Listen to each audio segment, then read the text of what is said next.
everyone. This is July the 28th, 2014. This is a month and 3 days post-op of the gastric sleeve. I'm still doing good. I've had more energy than I've ever had. Um, for example, uh, this weekend we had to go to Georgia for my daughter's karate competition, and I am so very proud of myself. I had did so much over the weekend, more than I did, before surgery. And it's a blessing because, my daughter's happy that, I do get to spend more time and go different places with her. Um, also, just doing little things like that just is an inspirational to her. Um, I had a bunch of go-getters this weekend, and to name a few, I had went and I was comfortable sitting in places, that I wasn't comfortable sitting in before. And a lot of people does not understand um, where I come from and where I'm going. And just like I told someone the other night, I've waited a long time to have the surgery done, since I was 13 years old. So tonight I just want to kind of go over that. I told them that I promised a documentary, so here it is. When I was 13 years old, I quit school. Dumbest thing I can have ever done. I quit school and went to work with my dad. I was a bricklayer for a long time, let's just say that. At 13, I wanted the surgery. I was overweight my whole life. Even when I heard about the surgery, when I started wanting it. And then it was just the gastric bypass, excuse me, just where they cut the fat off, and and then just kind of like do a tummy tuck, some stuff like that. So at 13 years old, I was thinking one day, hey, I'm 13, maybe I can get this done. So I checked in at 13, and you had to be 18 at the time. Of course, at the time, I didn't have doctor's approval. My doctor's approval was, eat healthier, eat healthier, walk, and do that. Well, they didn't understand. I was eating healthy. I was working and walking every day. At like I said, they had told me to wait to age 18 because if you didn't have that doctor's approval, you had to wait to age 18. So at age 18, I was still working. Got a little bit bigger. Didn't need a doctor's approval as much as you did insurance. No insurance. So that was it. I didn't have no insurance. At the let me see here. Don't want to miss nothing. So from age 13, and to get into this, I have to tell you everything. So let me just rewind. So at age 13, I started drinking. I drank a lot, and I did things teenagers did, and so it was really nothing to brag about. Now I could tell you, because now I am saved by the grace of God, and I know where I'm going, and I've got a testimony to tell. So now I can, tell you. So, fast forward. Still drinking, smoking, um, you know, doing things that teenagers did. Like I said, no insurance. My job didn't require it, because I worked with my dad, so it didn't require it. We were self-employed. Let's see, age 21. Still overweight. Might have got a little bigger. Might have lost some. It was off and on. It was like everybody's weight. Off and on, off and on. Still drinking. Still partying. Doing whatever. 21. I hit my worstest. I had partied so hard that I was actually alcohol poisoning, and didn't realize it. Everybody at my party was drunk too, so my birthday's in January, so we'll go from there. So New Year's, birthday parties when had the alcohol poisoning. I slacked off a little bit. I didn't slack off too much because March I had threw my dad a birthday party, and by the grace of God, he is saved now, and he does not drink. Mother does not neither. Of course, she didn't drink. She had quit drinking a long time before Dad. So, but in March, I couldn't hold my liquor down. That year, if I was good at math, I could tell you the year. But I couldn't hold my liquor down. That was something that you would not see Miranda doing. But in March, couldn't hold my liquor down. In April, I still couldn't hold it down. And also, I couldn't hold down the smells of the work mortar and stuff that I dealt with every day. And so I knew I had to go to the doctor. And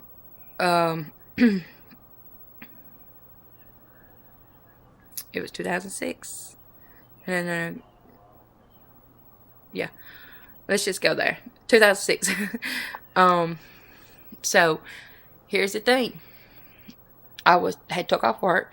Of course, I missed work because, hey, being a stanky, my last name being stanky, you were required to work. I mean, we were workaholics. Regardless of what you did on the weekend, you better get up, go to work that Monday morning. But like I said, I was stupid. I worked off and on for about 2 or 3 months there, starting 2006 that year. Like I said, in April, I stayed home one day. My sugar bottomed out. Everything bottomed out on me. Of course, I never had no health problems. I went to the doctor, and they did all kind of testing on me. Nothing showed up.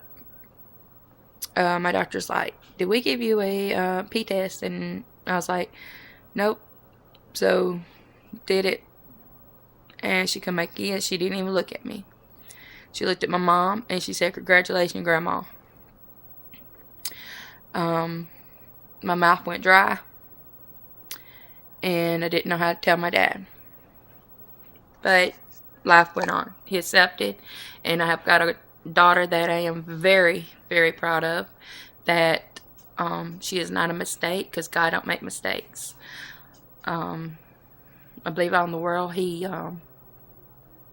I get a little emotional. Sorry. He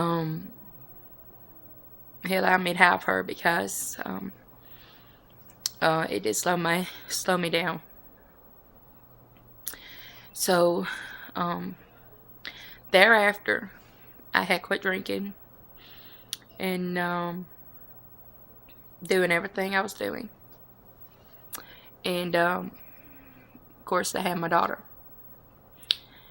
And after I had her that October, let's see, yeah, that October 2006, I started drinking again. It wasn't pretty. I think it got worse. Everything did. I don't know if I was under stress or what. I didn't rely on no man to take care of me. I didn't rely on nobody to take care of her. Trini grew up, and she is 7 now, and she's not had a dad. And the reason why is because he was in and out of jail. And what he said to me when he did see her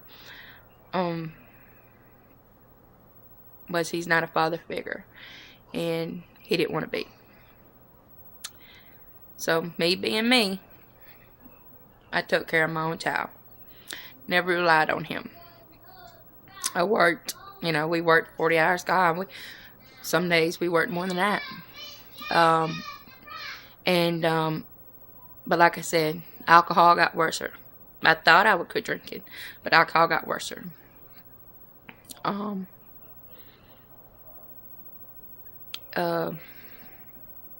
So from my lifespan, from 13 to 22, because I had just had her, and then I was turning 22 that January. I had another big party, and it wasn't pretty neither. So here's the thing. God was dealing with me, and when God deals with you, you better listen. You better take care, because when he comes back, that's it. You better be saved. You better be prepared. And you're listening to my story right now, and you're thinking, this don't have nothing to do with gastric sleeve. Well, it does, because I have to go in and I have to tell you the story between my time I quit school to the time I did have the surgery, so you can understand what I went through. I mean, Lord, it just didn't get big overnight, And so anyway, like I said, the Lord was dealing with me. I got saved. I know it was in February. I don't remember what year. I do have to find that out. I do remember who led me to the Lord, but the Lord saved me. And I do know who my Lord and Christ Jesus is today. Lord, I wish I knew the year. I'm just sitting here thinking, what year? But anyway, so anyway, from there to the time I got saved from Mom, I was a changed lady. You do not have friends, because when it comes to not producing that alcohol or whatever else you was doing, you don't see none of them around. And from the time I got saved, I didn't see none of them. And people used to hang around here like they were crawling out of the sky. But anyway, so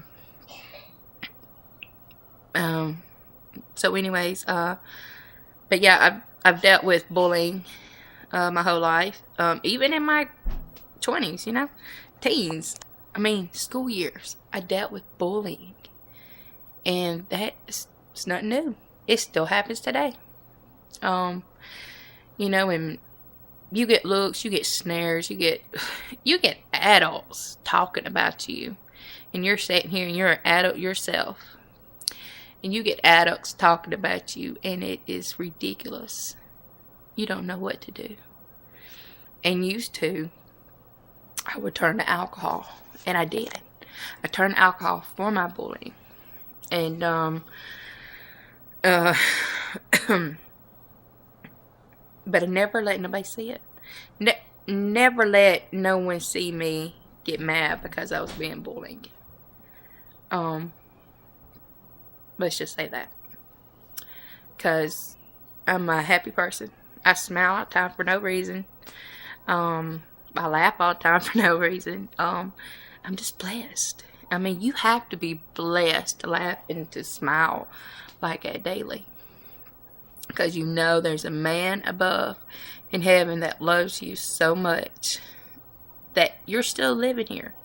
And I look at myself daily and tell myself that I am beautiful. And I know I am. And there's no more of that ugliness. And I don't care who bullies me. I don't care who says something about me. And so that's basically what I went through. So from 22 to 29, because that's how old I am, I try to work and work on weight loss and stuff. Of course, I've lost weight, but I gained it. I gained and lost it. Let's see. 28.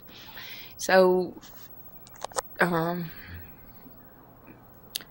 let's see. So